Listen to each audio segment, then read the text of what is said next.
My name is Abaribe, and I represent Abia South.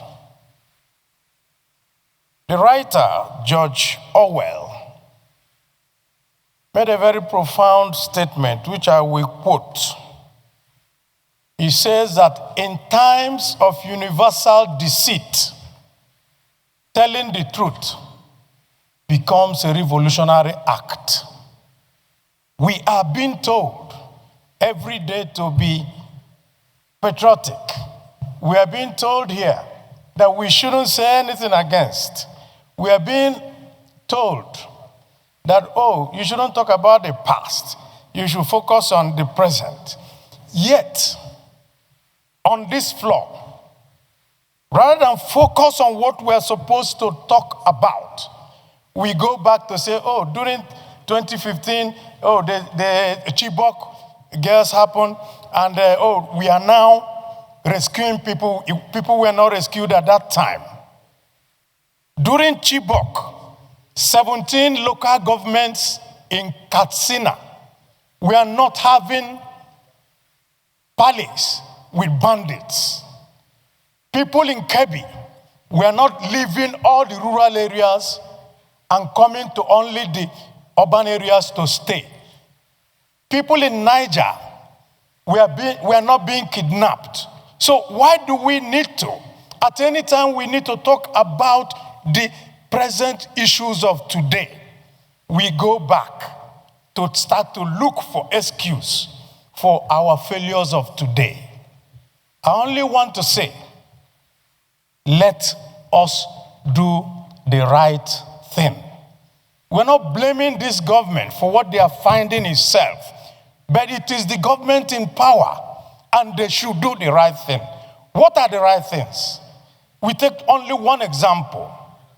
The governor of Kebbi said that somebody ordered troops out and people were kidnapped. Till today, nobody in Nigeria knows what happened, and no question has been asked.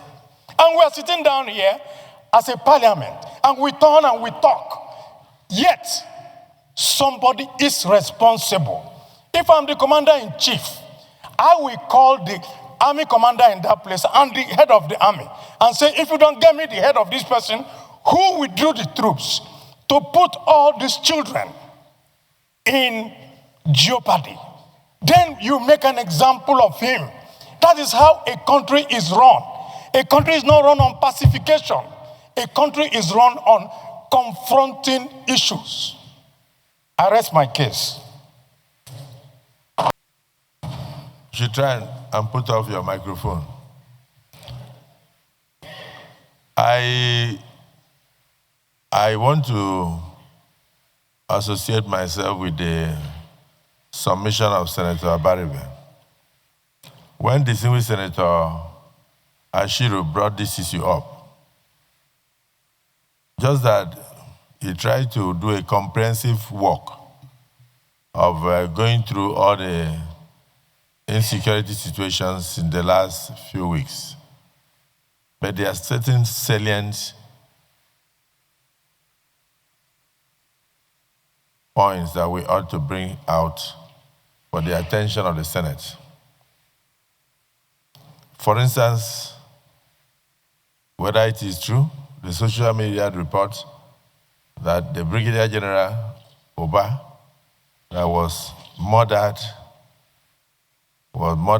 because he revealed his location via WhatsApp and even told them how he should be rescued. And it is said that there was complicity and that somebody within the security agencies sent the location to the bandits. And the bandits went there and captured him. It's not easy for a general of that nature to be captured and killed in a war situation. The country loses a lot. And then in the case of, is it St. Mary's or so, in Kebbi State or what, the school? I know I'm talking about the one that the soldiers withdrew. Where? In KB Matters. So, distinguished colleagues, there is a story. The governor was crying out that they had credible intelligence that the school was being targeted by bandits. They even gave notice that they were on the way. And so soldiers and security services went to the school. I've seen pictures, brought out the children and taught them how to defend themselves. And I've seen those pictures. That the moment those bandits arrive, what you do is, as soon as you notice that we have come, you go down on the floor so that you will not get caught up by the crossfire. They brought out the children to the football field. I have pictures. And the children were taught different skills of how to escape the situation. So they went to sleep. By 4 a.m., the soldiers withdrew.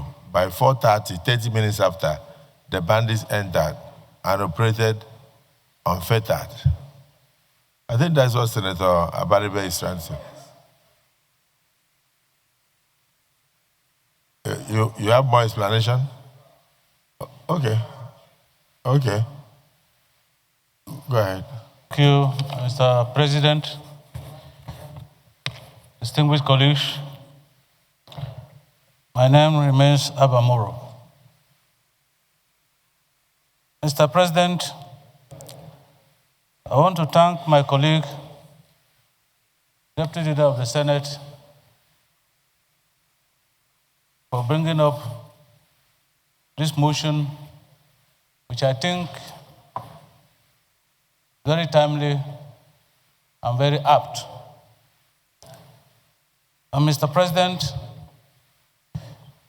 it is a little scary here that one community after the other, or one state after the other, continues to come under the hammer of bandits. Mr. President, if you look at what we have here, the narratives and the prayers, they appear to be recurring decimal. It has always been calling on security agencies to intervene and to prevent. But as has been noted, Mr. President, we've discovered time without number that our security agencies and agents react to these situations, attempt to rescue abducted victims, and sometimes you never hear anything again until another abduction occurs, and then we begin to hear stories of efforts to rescue them, sometimes bordering on negotiated ransoms and the rest of them. Mr. President, some of these tactics are becoming increasingly obviously counterproductive because it would appear as if perceived or real payment of ransom emboldened these bandits to continue in their exploits. And so, Mr. President, I think that the time has come, like the leader has said, for this country to develop a comprehensive security policy that seeks to prevent these acts of banditry and kidnapping rather than reacting to situations where our people and communities have been affected. Mr. President, like I said, here it is Kwara, it is Kebbi, it is Niger states. But of course, we will not forget in a hurry the historic outcry at the killing of over 200 citizens of Yelwata in Benue State. We will not forget in a hurry also, Mr. President, distinguished colleagues, the killings in Okwamaju in Otukpo local government, Umogidi in Otukpo local government, Ikobi and Ubobi in Apa local government, and of course, Ojantele and other communities of Apa and Agatu local government. So, Mr. President, I think that the time has come when we must sit down together to realistically review our tactics in view of the increasing wave of banditry and kidnapping in this country. And I'm happy to note that it couldn't have come at a better time that the National Assembly, the 10th Senate, for instance, has initiated an ad hoc committee to comprehensively review the security situations across the country with a view to collecting information and ideas from Nigerians as to what specific problems, unique problems that communities have across the country, and of course, to come up with a comprehensive recommendation that will inform a comprehensive and of course an effective national policy on security. And so, Mr. President, while we are doing this, I think remedial actions must be taken by our security agencies to at least redirect the narrative of this insecurity across the country to save the lives and the property of Nigerians. Thank you, Mr. President. I so submit.